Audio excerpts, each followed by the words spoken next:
I think it includes everything that you actually need to get done, but it still is pretty simple. I think that people make this process way more complicated than it needs to be. So I've tried to simplify it as much as possible without leaving out any important steps.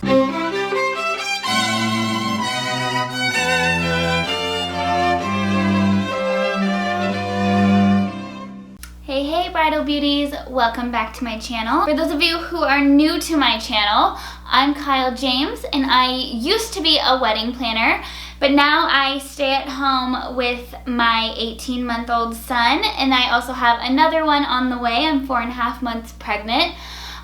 So I have all of this wedding planning knowledge and I wanted to be able to share it with you, so I started making YouTube videos all about how to plan your wedding, all of the different aspects, plus lots of cute inspiration ideas as well.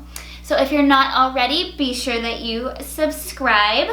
In today's video, we are talking wedding planning checklists and timelines, specifically for the 10 to 12 months out period. I think it's super important that we break down the timeline depending on which part we're actually in. If you just take it one video at a time, one piece at a time, one page at a time, it's totally doable and it makes it much less stressful. So my version of the wedding planning checklist, I have a super simplified version that I did a video on before, and I can link that below. If you do want to see like an overview of everything that needs to be done, that is a great checklist. This one is a little bit more detailed. I think it includes everything that you actually need to get done, but it still is pretty simple. Also, I will put a link below to this checklist, and it includes my entire complete wedding planning timeline checklist. Like I said, if you are in the 10 to 12 months out range, be sure that you just focus on this page. Don't be like flipping through and getting yourself all overwhelmed. But that's for free for you to download, so be sure that you grab that. All right, so let's talk about what you need to be doing 10 to 12 months before your wedding. The first thing you need to do in this time period is figure out your budget. You need to decide on your budget, you need to allocate that budget out among the categories and really know your numbers. So I have a budget video and a free budget worksheet for you to use to be able to figure out your budget. I'll link everything below. But I think that this part is always skipped over and ignored, but it's the most stressful part because people aren't paying attention to it. The next thing that you need to get done is get organized. So basically you need to decide how you are going to stay organized. Whether that's on paper, you're going to get like a binder and notebook and planner and stuff and have everything on paper. That's totally cool. Just be sure that you have a specific place for everything. And if you're not into the whole paper thing, you're more digital, start a folder. Whether that's on your computer or like a Google folder or something. I love Google Drive for this purpose because then you can share everything with your fiance, your wedding planner, and whoever is helping to plan your wedding. But just make one place, whether it's physical or digital, where you are going to track everything and store everything so that you know where everything is if you need it. You'll also want to organize your Pinterest board. I have an entire video on how to do this. So many brides' boards are just like an explosion of a million different wedding ideas, but when it actually comes time to sit down and plan, you need to have your vision streamlined and really know what you want and be able to show your vendors. So it's important to clean up your Pinterest board as well. Like I said, I have that video, I will link it below. The next thing you're going to want to do is get very clear on your vision for your big day and write it out. If you really take the time to create the picture and the mood and the vision of your big day before you start planning, it makes the planning process much easier because you have a very specific goal. I have a video on how to do this as well, including a free worksheet to help you like really lay everything out. I will link that below as well. I pretty much have a video on every step of the wedding planning process, or I will soon. I'm trying to make these videos as fast as I can, get all this content out to you girls, but yeah, I think it's super important to really get clear on your vision and have it written out and revisit that every time you go sit down to plan or every time you go to pick out another vendor. just so that you really know what you want and you're working towards a specific goal. It makes it much easier and it makes it turn out much better. The next thing you're going to want to do is pick your season/general timeline about when you want to get married. I feel like couples always pull out the calendar and pick specific dates. You definitely don't want to do this because that really limits you when you go to look at venues. If you're more flexible, there's a good chance you can get a better deal on a venue. And also, if you're more flexible, that opens up more venues to you as well. If you get narrowed in on a date and you tell everybody and then you find your dream venue and they don't have that available, that's going to be very frustrating. So I'd say pick a season, stay open and stay a little bit flexible, and that will make it much easier for you to find your perfect date. Your perfect date will come to you. The next thing you're going to do is complete venue tours and book your venue. I have a video on how to do this as well.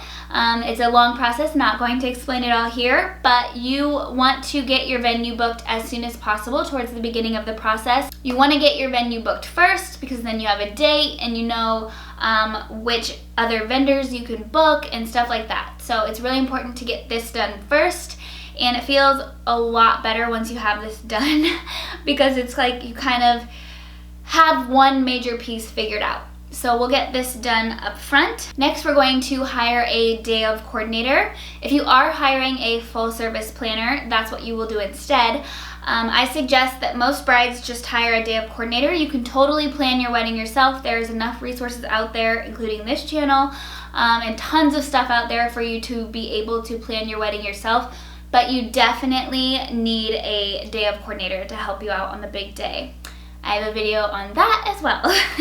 The next thing you're going to do after you have your venue booked specifically is pick your colors. And I have a couple of videos that I will link below that will help you out with that as well. You're also going to want to start your wedding website. There are tons of different options out there. I don't have a specific recommendation. If you have one that you really love, you can definitely leave that in the comments below for your fellow brides. I've seen people use Minted. I like Minted because you can kind of incorporate the same theme through your wedding website, through your save the dates, and through your invitations. They make it super easy, but I don't really have a bias. If you have an amazing one, like I said, please share it below. Then once you have your wedding website done and you shared that with your friends and family, then you can start your gift registry, and you'll definitely want to link your gift registry on your wedding website. Some people wonder why you get it done so early. That is because people will want to be buying you gifts for the different celebrations, and it's nice to just have your registry done so that they can shop from that, so you're not getting a bunch of random stuff. Get that done, get that out of the way so that your engagement party, your bridal shower, stuff like that, you already have a registry completed. And then you can also add stuff as you go too. In this time period, you're also going to want to choose and ask your bridal party. I have a video on this as well. You're going to want to have your engagement photos taken. I highly recommend using the photographer that you plan on using for your wedding to take your engagement photos, because your engagement session is like a test drive. If your engagement photos turn out horrible, then you probably don't want that photographer shooting your wedding. They only get one chance to shoot it, so you really want to make sure you have somebody who is awesome, who you can really connect with and who you feel comfortable with. I don't have a video on this yet, but it is definitely in the works. I will have one soon. And then the last thing that you're going to want to get done in this time period is say yes to the dress. I like to get this out of the way early because a lot of times it takes a really long time for you to get your dress in, and the sooner you get it done, the more choices you have. So that's my list for 10 to 12 months before. Like I said, I am going to do a video on each little chunk of the timeline and what you need to be doing. And then also be sure that you grab that free download below and just focus on the page that you are on. Don't flip forward and freak yourself out. If you are further out than 10 to 12 months, like a lot of people are starting to book wedding venues and stuff 18 months, you can just kind of focus on this piece and get it all done and then move on to the next one. And if you're ahead of schedule, that is fantastic news. Don't worry about it.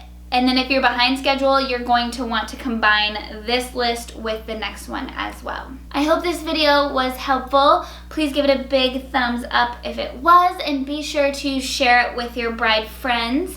Also, be sure that you are subscribed so you don't miss my upcoming timeline videos, and I have a bunch more content coming out as well. Be sure that you check the links below for all of the other videos where I walk you through each of these steps in very specific terms.